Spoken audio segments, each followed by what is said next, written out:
Szeretettel üdvözöllek! 2013. május 25. Network Marketing Mesterelmélet. A szervezők arra kértek fel engem, hogy beszéljek a telefonálásról.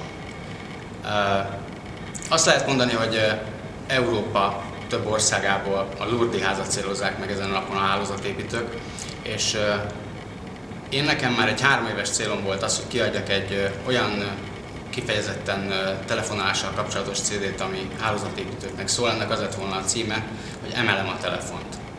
És most ennek az előadásnak is az lett a címe, hogy emelem a telefont.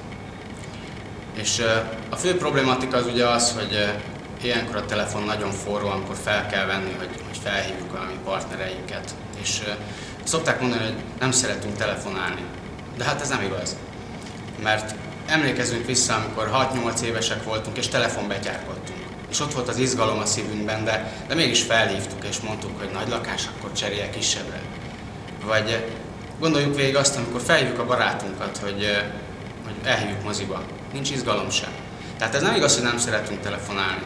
Ami igaz lehet, hogy nem tudunk telefonálni.